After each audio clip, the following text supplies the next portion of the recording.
దేవుడు పిలిచిన వారి జీవితాల్లో దేవుడు సంఘాన్ని స్థాపిస్తాడు. ఆమేన్, హల్లెలూయా. దేవుడు మనలను పిలిస్తే ఆ ప్రాంతంలో సంఘాన్ని దేవుడు ఏర్పాటు చేస్తాడు. పిలిచిన వానికి బాగా తెలుసు ఎప్పుడు ఏమి ఇవ్వాలో. పిలిచిన వాళ్ళకి బాగా తెలుసు ఏ సమయంలో ఏం చేస్తే నా పిల్లలు ఆశీర్వదించబడతారని. అడగకపోయిన ఉదయాన్నే అన్నం రెడీ చేస్తాం, నీళ్లు రెడీ చేస్తాం, స్కూల్కి తయారు చేస్తాం. వాళ్ళు అడగకుండానే బట్టలు తీసుకొస్తాం, పండగలు వస్తే అవి తీసుకొస్తాం, అన్నీ చేస్తాం. బాధ్యత కనుక దేవుడు పిలిచిన వారి జీవితాల్లో దేవుడు ముందుంటాడు. దేవుడు సంఘాన్ని స్థాపించుట కొరకు ప్రభు అక్కడ ద్వారాలు తెరుస్తాడు. ఇప్పటికైనా పర్లేదు, దేవుని చిత్తం ఒకవేళ మీకున్నట్లయితే, నాకున్నట్లయితే ఇలాగే కొనసాగుదాం. లేనట్లయితే దేవుని చిత్తం ఏమిటో కనుక్కొని ఆ ప్రాంతంలో దేవుని సేవను ప్రారంభించుదాం. అద్భుత రీతిగా గత దినాలలో చేసిన దానికంటే రెట్టింపుగా సంఘాన్ని దేవుడు స్థాపిస్తాడు. ప్రయాసతో చేసిన దానికంటే, మన సొంత ఆలోచనతో చేసిన దానికంటే, మన సొంత ఉద్దేశాలతో చేసిన దానికంటే ప్రభు చిత్తంలో చేయగలిగితే చిన్న పని గొప్ప ఆశీర్వాదం. రాత్రంతా కష్టపడ్డారు, చేపలు వచ్చాయా? యేసు ప్రభు అన్నాడు ఇక్కడ వేయి అన్నాడు, అంతే.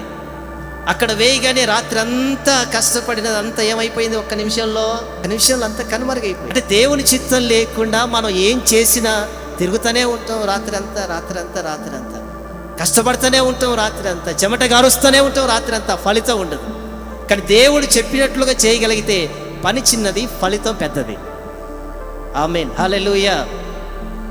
ఒక ప్రాంతానికి బైబిల్ మూసేశాడు. దేవుడు చెప్పాడు ఇద్దరు సేవకులకి, ఆ ప్రాంతానికి వెళ్ళి సేవ చేయన్నాడు. ఆ ప్రాంతానికి వాళ్ళు వెళ్ళి సువార్త ప్రకటిస్తూ ఉంటే కొంతమంది వచ్చి, నీకు ఎన్నిసార్లు చెప్పాలి ఆయన గురించి చెప్పొద్దని అని బాగా కొట్టారు. రక్తాలు గారిపోతున్నాయి, గాయాలైపోయి. కొట్టి వదిలిపెడితే బాగానే ఉండేది. కొట్టి వదిలిపెట్టకుండా వీళ్ళు బయటికి రాకుండా ఉండేటట్లుగా తీసుకెళ్ళి ఖైదీల మధ్యలో వేయండి అన్నాడు. వాళ్ళు ఇద్దరిని తీసుకెళ్ళి ఖైదీల మధ్యలో వేశారు. రాత్రి అందరూ పడుకున్నారు. ఇద్దరు పైకి లేచి అర్థం చేద్దామని సిద్ధపడ్డారు. నేను అనుకుంటాను శీల అడిగే ఉండొచ్చు, ఇదిగో పౌల, దేవుడు నిన్ను ఇక్కడికి రమ్మన్నాడా అని ఉండొచ్చు. ఎందుకు దేవుడు రమ్మన్నాడా నిన్ను ఇక్కడికి? ఎందుకన్నాడంటే దేవుడు చెప్పిన చోటికి వస్తే మనకి దెబ్బలు రావచ్చా? దేవుని చెప్పిన చోటికి మనం వెళ్ళగలిగితే, వచ్చామంటే ఈ వ్యతిరేకత రావచ్చా? వ్యతిరేకతలు వచ్చాయి. మనకందరికి బాగా తెలుసు. నష్టం జరిగిందా ఇది దేవుని చిత్తం కాదు అంటాం. లాభం జరిగితే కరెక్టేనా? ఈ మాట అన్న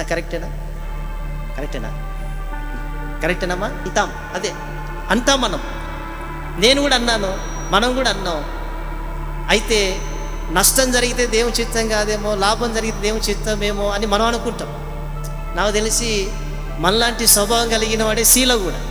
దేవుడు చెప్పాడు ఇక్కడికి రమ్మని, మరి ముందేమో పలానా చోటికి వెళ్ళమన్నాడే, మరలా ఇక్కడికి రమ్మన్నాడా?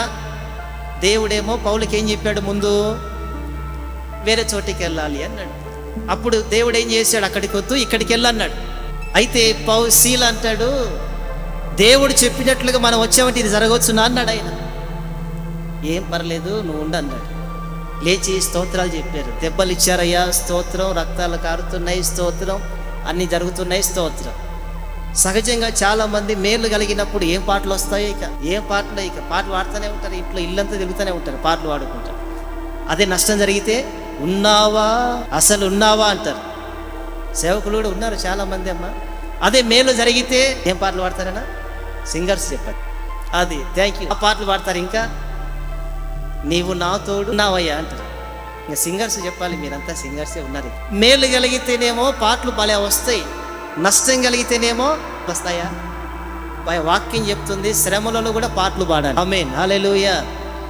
శ్రమలలో కూడా దేవుని స్తుతించినప్పుడు ఆ స్తుతుల మధ్యలో ఆసీనుడైన వాడు మన దగ్గరికి దిగి వస్తాడు. పైకి లేచారు, స్తోత్రాలు అన్నారు. అందరూ పడుకున్నారు. ఏంటి అని మధ్యరాత్రి పెద్ద శబ్దం వచ్చేసి చేతులకున్నవి తెగిపోయాయి, కాళ్ళకు తెగిపోయాయి, సంఖ్యలు తెగిపోయాయి, గోడ బ్రద్దలైపోయింది. జైలు అధికారి అనుకున్నాడు, కాపలాదారి, అమ్మో వీళ్ళు పారిపోయారేమో అనుకున్నాడు. కానీ కత్తి తీసుకొని చనిపోదాం అనుకున్నాడు.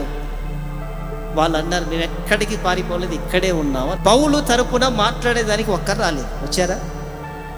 వాళ్ళు మంచోళ్ళయ్యా, దేవుని సేవ చేస్తున్నారు, ఎందుకయ్యా మీరు అలా వేశారని వాళ్ళ తరపున మాట్లాడేదానికి ఒక్కరూ రాలేదు.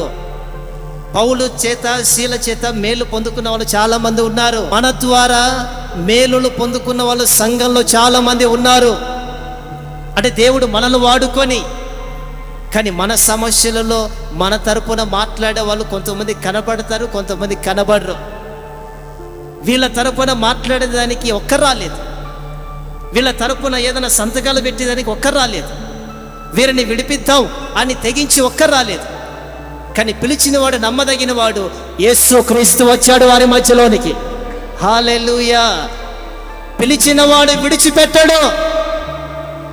పిలిచినవాడు మనం ఏ స్థితిలో ఉన్నా మనల్ని విడిచిపెట్టక మనతో నడిచేవాడే ప్రభువైన యేసుక్రీస్తు. కొంతమంది పిలుస్తారు, మధ్యలో విడిచిపెట్టేస్తారు. కొంతమంది పిలుస్తారు, రండి అంటారు, సముద్రంలో మధ్యలోకి వెళ్ళిన తర్వాత విడిచిపెట్టేస్తారు. కానీ పిలిచిన వాడు అంతవరకు నడిచే దేవుడే ప్రభువైన యేసుక్రీస్తు.